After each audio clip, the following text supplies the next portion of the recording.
Let's review The Walking Dead Season 6, Episode 6. So that was an interesting episode. I actually had to take a little bit of time to figure out whether I liked the episode or not, and I still don't have a definitive answer. I like character progression. I don't mind slow or fast episodes. I'm kind of here for it all. I really like Sasha and Abraham interacting. I really enjoyed seeing more of Daryl, and I like that we saw a community that can potentially cause trouble for Alexandria and Rick and co.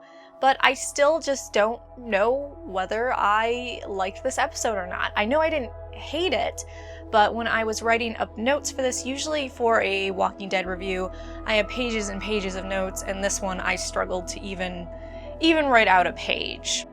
So let's go through this episode, first starting with Sasha and Abraham, and then we'll move on to Daryl. Sasha and Abraham, like I said, I really enjoyed them interacting, and we got more character development for them. I liked Sasha kind of bringing Abraham back from the edge. I thought it was neat that Abraham wanted to go on this mission with Sasha because he was worried about her being a loose cannon, and then it turns out that Abraham is the loose cannon.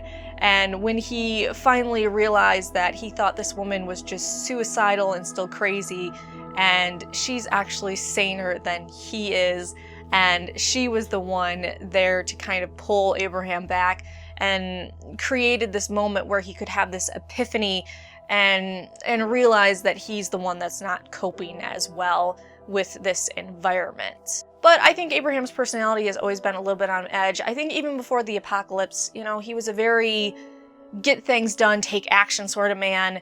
And then when things started going wrong and bad, and one thing started happening after another, he kind of just fell back on what he's used to, which is taking action and being in the thick of it. And he's not able to stop doing that, because once you stop killing walkers and, throwing yourself out of that car, you have to acknowledge what is happening, and you have to start to assess your life and actually be accountable for what you're doing, instead of just, well, I have to do this because I have to help us survive, and all these bad things keep happening. You can finally step back and go, okay, maybe I don't have to do this. Maybe I don't always have to be in the thick of it. Maybe there is more to life. And I actually like Jesse last episode saying, there has to be something more than this. There has to be something else. And Abraham finally, at the end of this episode, came to that realization that there is more to life than what he thought there is. And it was great to see Sasha helping Abraham to figure out that you don't always have to be killing walkers or be in the thick of it, that sometimes it's the smarter thing to do to just wait and not do action, such as leaving a trail of freshly killed walkers lets people know that are hunting you or out to harm you that you're in the area. I didn't necessarily like Sasha's dialogue. I like what she was trying to get across to him, but it didn't hit its mark with me, and I'm not quite sure why, even though I understood what she was saying. Maybe the dialogue could have been tweaked a little bit, or maybe it was her delivery of it. I'm not sure, but just because it didn't resonate with me doesn't mean that it didn't resonate with you. That is a beautiful thing about being human beings with different experiences, personality, families, friends, environments, education, is that something that works for you may not work for me, something that resonates with me may not resonate with you. So the dialogue could have worked for others. It didn't really work for me. I do find it interesting that Sasha and Abraham are becoming a thing. I really didn't see that happening. Now I'm kind of wondering if he's going to break it off with Rosita and they're going to get together, or if he's actually going to cheat on her with her, maybe say he did. And this might cause a little bit of soap opera, which I think people have been complaining that The Walking Dead lately has been a little soap opera-y, and I'm hoping that it's not like a weird love triangle thing. And I actually kind of feel like, even though I feel like I say this quite a bit, them giving more of the feels to Abraham and breaking down his character, and then his character finally acknowledging, okay, I want to live. I want more to life. I don't want to be with this woman because I thought she was the last woman on earth. I want to be able to have a pick and be with someone that I want to be with. And now that he's just come to this realization that there's more to life than just kill, kill, kill, being in the action until finally you die, he's gonna die. And that's something the Walking Dead writers like to do. Oh, we just gave this person purpose. Now let's off them. So I can see them taking that route. I did like Abraham's uniform at the end though. That was very snazzy. Daryl, one, if you're diabetic, you know this episode was bullshit. I'm not sure, they just didn't have anybody that was diabetic on their cast or crew that was like, hey, passed out diabetic. probably shouldn't be sticking her with insulin. And maybe that's just not well known. I mean, I come from a family with diabetics and I have friends that are diabetics, so to me it's common sense, but maybe it's just not common sense to the majority of people, which is actually kind of scary. I didn't like Tina's death as much. I think it was kind of pointless, but maybe that's the point, that some deaths are pointless and they're just meaningless and shit just sometimes happens and it sucks.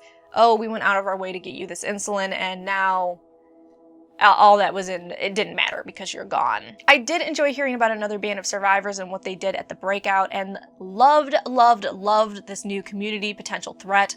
I want to see another messed up community. As long as they do it justice and we don't see another Terminus or Governor kind of just rip off, I think they can do it justice. I have faith. Which brings me to a side thing that kind of bugged me, and I've noticed the editing this season, and a little bit last season, and with Fear the Walking Dead, has been a bit weird. Like, they just keep cutting things and doing angles a bit weird.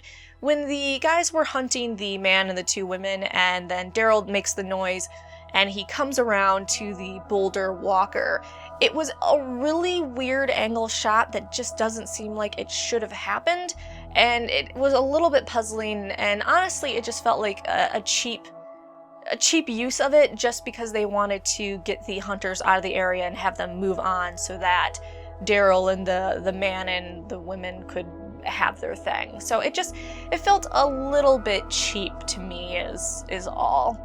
I did like him telling the guy to walk it off after he cut off his arm though. I'm not sure why that one guy turned on Daryl and took his stuff. Daryl showed you he cares and went the extra mile for you. He says he has safety. You're just gonna go back to that bullshit you tried to get away from? If it is so terrible you are willing to risk being outside again, why not give this guy a chance who went out of his way to help you? I don't know. Irrational beings. I guess take the evil you do know over the potential evil you don't know. I did like when they said they're sorry and Daryl goes, "You will be." That was a great line. Lastly, when we heard help through the walkie-talkie, it was confirmed through an interview that it wasn't Glenn, which makes sense because it didn't sound like Glenn at all. I'm betting it's someone from Alexandria, probably Aaron or Gabriel. There's a slight chance that it actually might be the guy that stole the motorcycle and the bag from Daryl, and he has the walkie-talkie and something happened, and he said help, but I'm really hoping that it's someone from Alexandria and that the group we saw, the guy and the girl, they come back sometime later and we see them with their group again. But who do you think was on the walkie-talkie? Okay, so now I'm going to be talking about comic spoilers, which may deal with potential spoilers for future episodes of The Walking Dead. If you don't want to know what happens in the comics and you don't want potential spoilers, please stop watching now because I don't want to ruin anything for you. Okay, I believe the new community is the saviors, and I believe a lot of people are on that thought process too. I'm certain the guy that held the gun to Daryl and had the two ladies with him is Dwight from the comics. I'm assuming this is the story of how he gets his burns. He took off with his wife, which was Sherry, and the woman with longer hair. He's going to return, Negan is going to be pissed, and he's going to burn his face. I'm very pumped for Negan. I'm positive that that's who they were talking about when they said he only wants ass that is willing. That's Negan. He hates rape. I've heard some people say it's too early for him, but really it's not, and they can drag out the Savior storyline quite a bit. We did get an announcement last week that Negan has been actually cast, which I am really excited for because the actor they picked is phenomenal, and I do like the timing of us getting the casting news last week and then getting the Saviors this week, which I'm betting. I place all my bets. That's who we saw. So that is my review for Season 6, Episode 6. You can write your thoughts below. Let me know who you think was on the walkie-talkie. What do you feel about Abraham and Sasha's potential romance? Do you think it's good character development or too much soap opera stuff?